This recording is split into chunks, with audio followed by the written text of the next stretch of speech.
Catechism of the Catholic Church, Second Edition, 2. The revelation of God as Trinity, the Father revealed by the Son. 238. Many religions invoke God as Father. The deity is often considered the Father of gods and of men. In Israel, God is called Father, inasmuch as he is creator of the world. See Deuteronomy 32:6 and Malachi 2:10. Even more, God is Father because of the covenant and the gift of the law to Israel, his firstborn son. See Exodus 4:22. God is also called the Father of the King of Israel. Most especially, he is the Father of the poor, of the orphaned and the widowed, who are under his loving protection. See 2 Samuel 7:14 and Psalm 68:6. 239. By calling God Father, the language of faith indicates two main things: that God is the first origin of everything and transcendent authority, and that he is at the same time goodness and loving care for all his children. God's parental tenderness can also be expressed by the image of motherhood. See Isaiah 66:13, Psalm 131:2, which emphasizes God's immanence, the intimacy between creator and creature.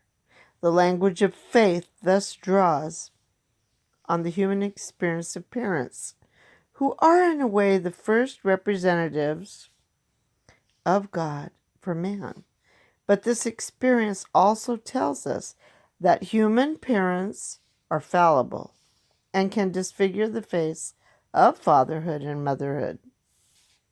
We ought therefore to recall that God transcends the human distinction between the sexes. He is neither man nor woman. He is God. He also transcends human fatherhood and motherhood, although he is their origin and standard. See Ephesians 3:14 and Isaiah 49:15. No one is Father as God is Father. 240. Jesus revealed that God is Father in an unheard of sense. He is Father not only in being Creator, he is eternally Father in relation to his only Son, who is eternally Son only in relation to his Father. No one knows the Son except the Father, and no one knows the Father except the Son and anyone to whom the Son chooses to reveal him. Matthew 11:27. 241. For this reason the apostles confessed Jesus to be the Word.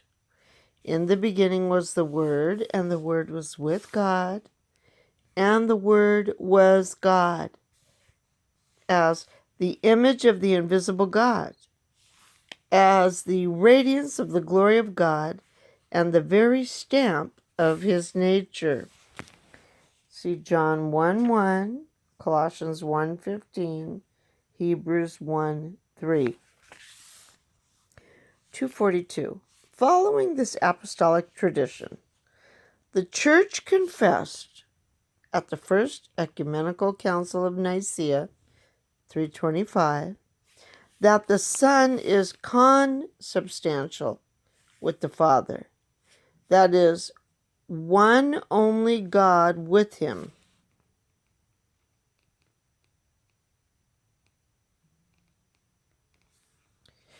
The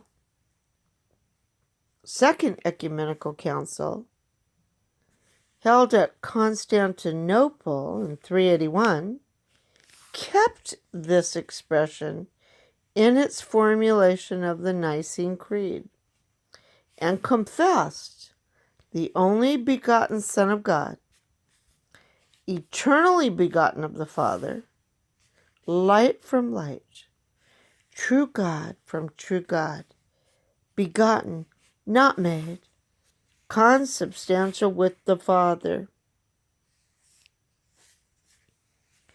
The Father and the Son revealed by the Spirit. 2:43. Before his Passover, Jesus announced the sending of another Paraclete, or Advocate, the Holy Spirit, at work since creation, having previously spoken through the prophets. The Spirit will now be with and in the disciples to teach them and guide them into all the truth. The Holy Spirit is thus revealed as another divine person with Jesus and the Father. See Genesis 1:2, the Nicene Creed, John 14:17 and 26, and chapter 16, verse 13. 2:44. The eternal origin of the Holy Spirit is revealed in his mission in time. The Spirit is sent to the apostles and to the church, both by the Father in the name of the Son, and by the Son in person, once he had returned to the Father. See John 14:26, 15:26, and 16:14.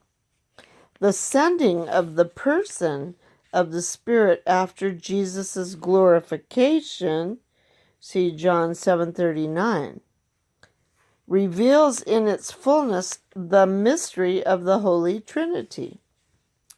2:45. The apostolic faith concerning the Spirit was confessed by the Second Ecumenical Council at Constantinople in 381. We believe in the Holy Spirit, the Lord and giver of life, who proceeds from the Father. That's in the Nicene Creed. By this confession, the Church recognizes the Father as the source and origin of the whole divinity. But the eternal origin of the Spirit is not unconnected with the Son's origin. The Holy Spirit, the third person of the Trinity, is God, one and equal with the Father and the Son, of the same substance and also of the same nature. Yet he is not called the Spirit of the Father alone, but the Spirit of both the Father and the Son. The Creed of the Church from the Council of Constantinople confesses, with the Father and the Son he is worshipped and glorified. That's in the Nicene Creed. 2:46. The Latin tradition of the Creed confesses that the Spirit proceeds from the Father and the Son, filioque. The Council of Florence in 1438 explains the Holy Spirit is eternally from Father and Son. He has his nature and subsistence at once simul from the Father and the Son. He proceeds eternally from both, as from one principle and through one spiration. And since the Father has through generation given to the only begotten Son everything that belongs to the Father, except being Father, the Son has also eternally from the Father, from whom he is eternally born, that the Holy Spirit proceeds from the Son. 2:47. The affirmation of the filioque does not appear in the Creed, confessed in 381 at Constantinople, but Pope St. Leo I, following an ancient Latin and Alexandrian tradition, had already confessed it dogmatically in 447, even before Rome. in 451 at the Council of Chalcedon, came to recognize and receive the symbol of 381. The use of this formula in the Creed was gradually admitted into the Latin liturgy between the 8th and 11th centuries. The introduction of the Filioque in the Niceno-Constantinopolitan Creed by the Latin liturgy constitutes, moreover, even today, a point of disagreement with the Orthodox churches. 248. At the onset of the Eastern tradition expresses the Father's character as first origin of the Spirit, by confessing the Spirit as he who proceeds from the Father.